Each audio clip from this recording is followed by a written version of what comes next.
이분이 이 건물을 19년도에 15억 주고 사셨거든요. 근데 5년 딱 지나서 이 건물이 25억이 됐어요. 5년 만에 이거 10억을 어떻게 벌어요? 5년 만에 10억이 오른 건물이에요. 이런 건물이 어디 있어요? 안녕하세요. 부동산 2인자의 안준우 수석난토입니다. 오늘은 여러분들에게 100억대의 자산가는 과연 어떤 부동산에 투자해서 부동산으로 돈을 벌까에 대해서 좋은 물건이 나온 게 있어서 보여드리러 왔습니다.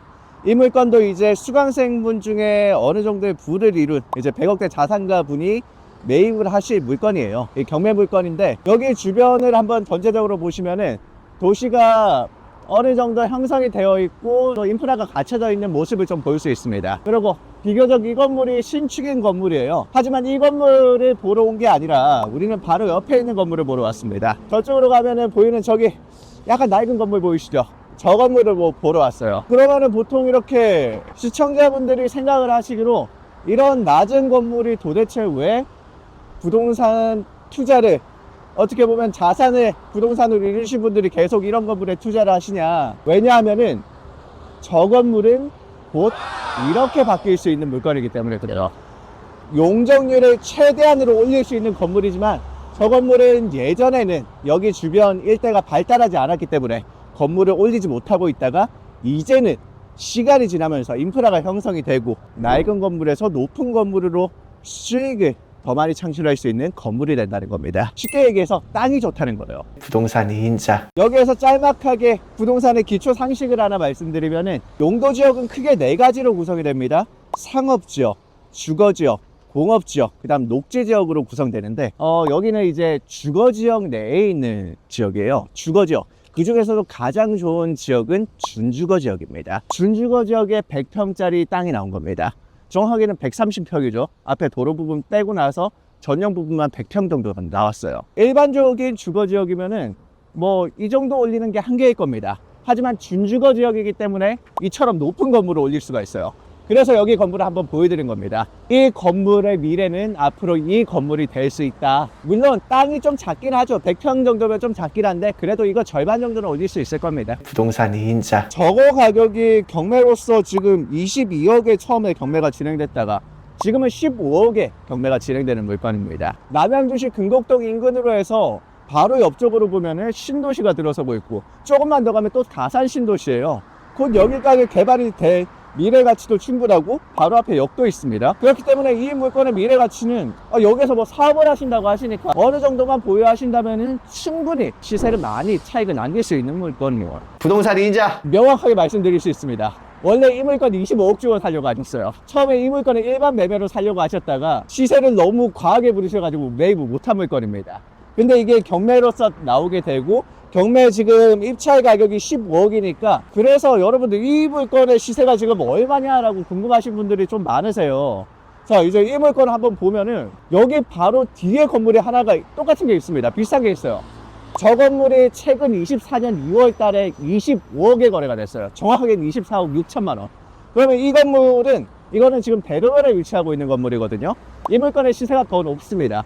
적어도 25억, 아무리 못해도 한 26억 정도는 받을 수 있는 건물이에요. 그리고 뒤쪽으로 보이시는 저 큰 빌딩, 저 큰 빌딩이 재작년이죠. 2022년에 40억에 거래가 됐어요. 그러면 이게 한 20년 정도 된 건물이기 때문에 이거를 신축한다고 했었을 때는 적어도 이 건물도 50억에서 60억, 정확하게 한 55억에서 60억 정도는 받을 수 있는 물건이다 라고 볼 수 있겠네요. 이처럼 땅이, 즉 용도 지역이 좋으면 좋을수록 물건의 값어치는 높아질 수밖에 없습니다.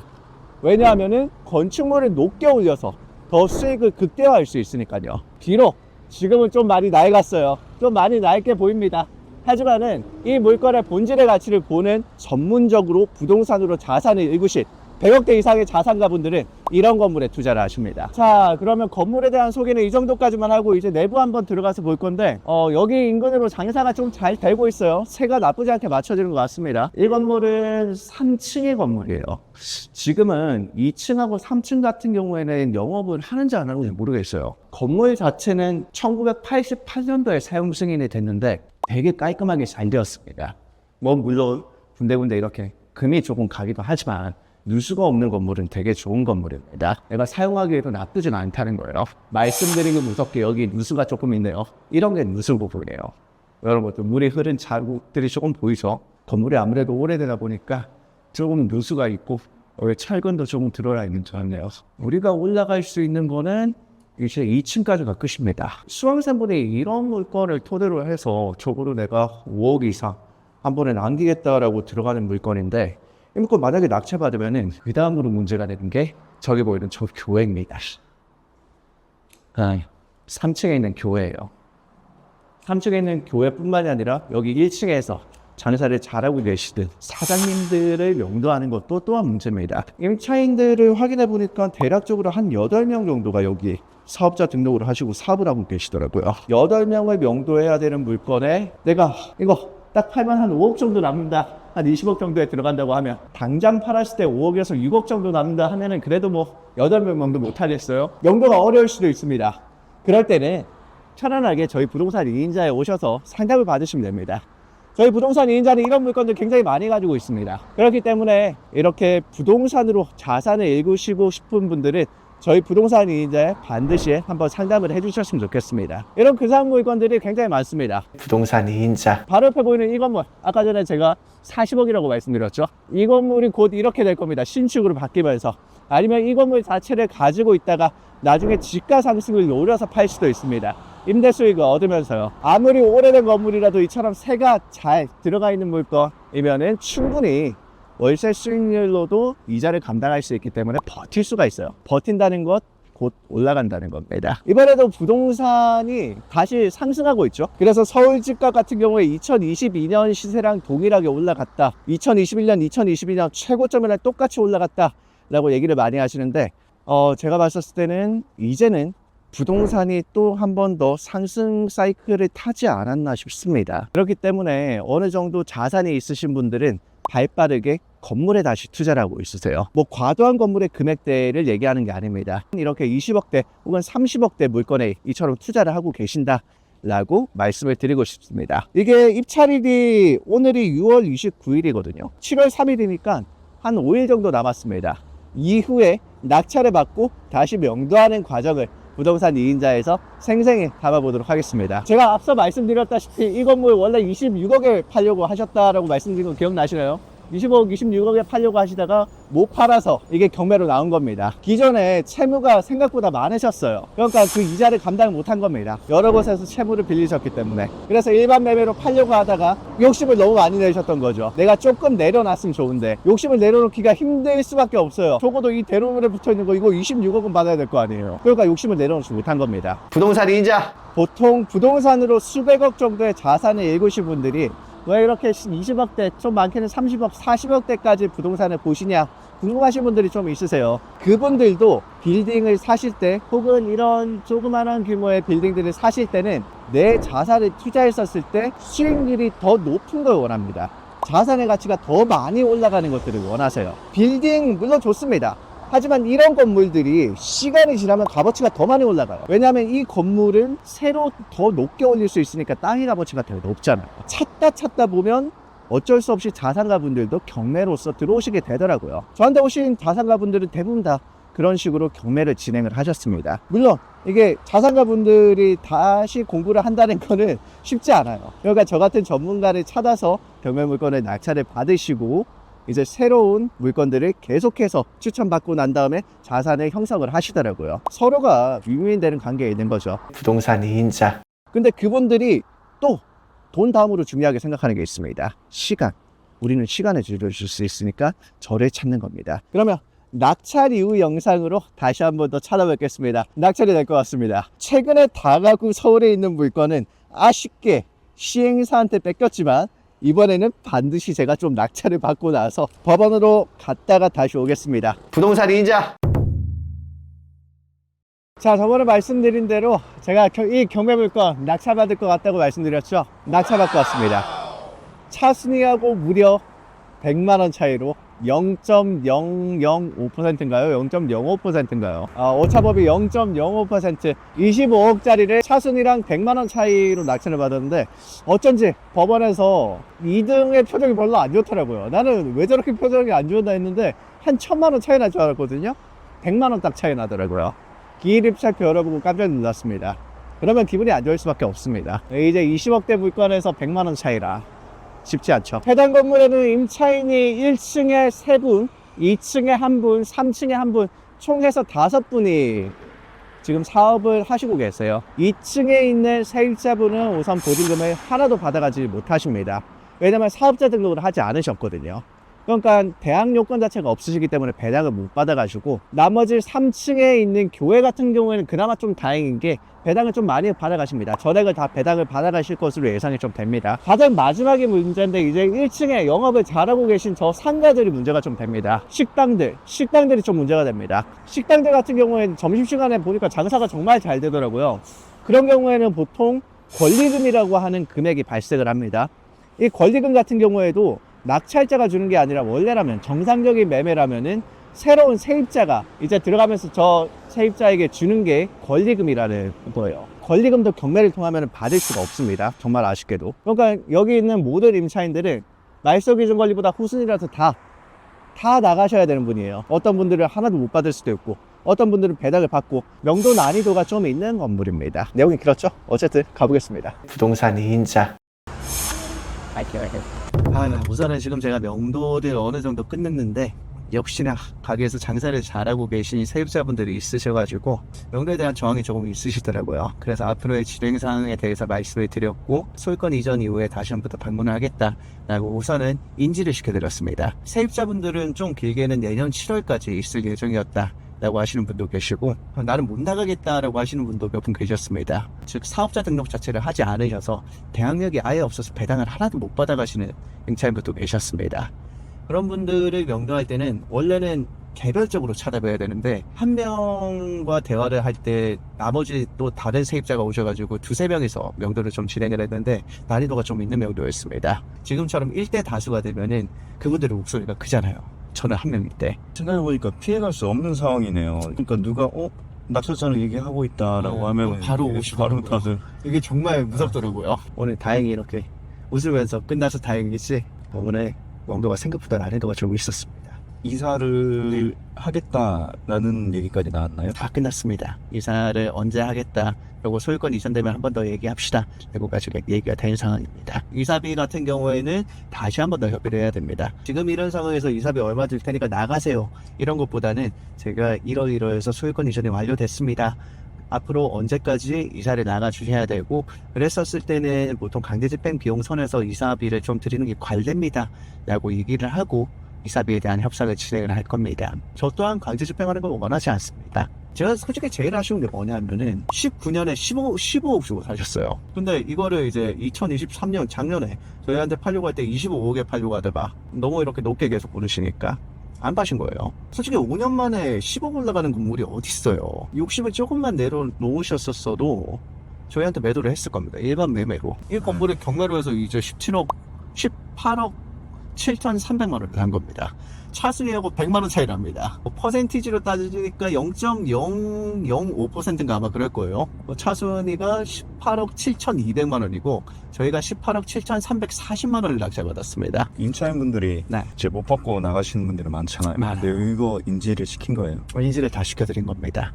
현 상황에 대해서. 그거를 인지시켜드렸을 때 그 네. 감정이 좀 어떻던 거예요? 보증금 하나도 못 받고 나간다고 하면 여러분들은 어떻게 하시겠어요? 저한테 화를 낼까요? 아니면은 당황스러운 표정을 지으실까요? 둘 다요.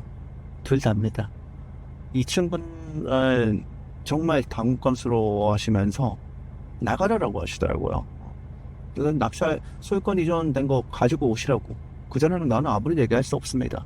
여기 내부 짐 보세요, 이렇게 짐 많이 쌓여있고 한데 난 못 나갑니다, 얘기하더라고요. 저라도 근데 그럴 것 같아요. 시청자분들이라면 안 그럴 거예요. 심지어 1층 같은 경우에는 요식업 하시는 분들은 장사도 꽤 잘 돼요. 이거 권리금 무조건 받아야 되는 상가입니다. 근데도 경매 때문에 권리금을 받으실 수 없는 거죠. 몇천만 원씩 손해를 보시는 거예요. 저는 솔직히 좀 가슴이 아픕니다, 이런 경우에는. 근데도 저는 딱 하나만 봅니다. 이 영상을 보시는 시청자분들도 나중에 이런 건물 안 하실 거예요? 이런 커다란 건물 언제까지 아파트만 하고 빌라만 하실 거예요? 이런 커다란 건물 하셔야죠. 이런 건물을 명도할 때 단계에 대해서 알고 있으면 조금 더 쉽게 접근이 가능합니다. 혹은 투자자분들도 제가 이런 경매 물건들을 얼마든지 많이 가지고 있습니다. 아니면 일반 물건도 가지고 있어요. 언제든지 편안하게 상담 요청해 주시면 이런 물건들 제가 다 추천을 드릴 겁니다. 말씀을 드릴 거예요. 명도 관련돼서도 제가 다 진행을 하고 깔끔하게 공실로 해서 만들어 드릴 겁니다. 리모델링을 하고 이 건물의 본래 가치는 25억 이상을 맞출 수 있는 월세 임차인의 세를 높일 수 있는 건물도 만들어 드릴 겁니다. 지금 상황에서 세를 높게 받을 수는 없어요. 내부에 들어가 보면 누수도 심하고 건물 관리가 몇십 년 동안 안 됐어요. 페인트도 보시면 다 벗겨져 있잖아요. 건물 관리가 하나도 안 된 겁니다. 내부의 누수도 생각보다 심각했어요. 그럼 당연히 월세를 받을 수가 없지. 월세가 높지 않다는 거는 건물의 본연의 가치가 떨어진다는 겁니다. 즉 수리만 어느 정도 돼 있으면 주변 시세랑 똑같이 올라가는 건물이에요. 그렇게 건물을 살려서 어떻게 보면 밸류업이라고 얘기를 하죠. 밸류업을 시키는 겁니다. 정상적인 건물을 만들어서. 경매가 좋은 점 중에 하나도 이거예요. 남들이 봤을 때 이 허름한 건물이고 낙찰받아서 뭐하냐 라고 얘기를 하는데 이 건물 정말 좋은 건물이거든요. 입지도 그렇고 토지도 그렇고. 그러면 이런 건물들을 살짝만 손봐서 바꾸는 겁니다. 온전한 건물의 시세, 바로 뒤에 건물처럼 25억을 만들 수 있는 건물로. 이상으로 부동산 2인자의 안준석 멘토였습니다.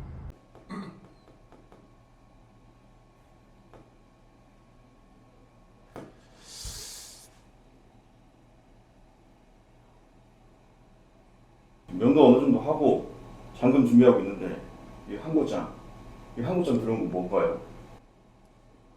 이런 경우가 제일 허탈한 상황입니다.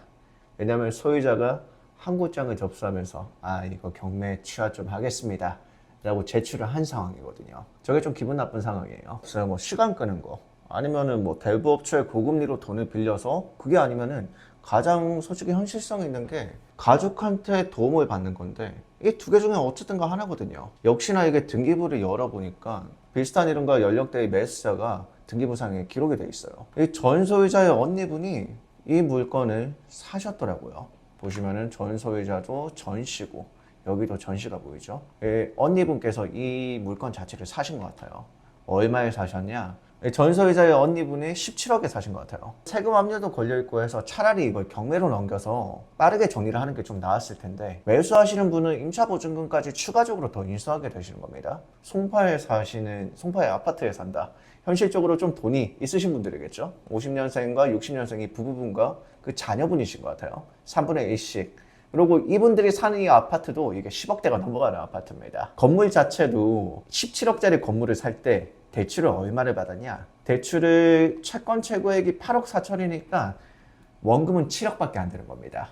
10억을 넘게 현금으로 가지고 있으면서, 그러면서 경매를 아예 기각을 시킨 겁니다. 솔직히 이럴 때 좀 허탈해요. 허탈하긴 한데 이건 어쩔 수가 없어요.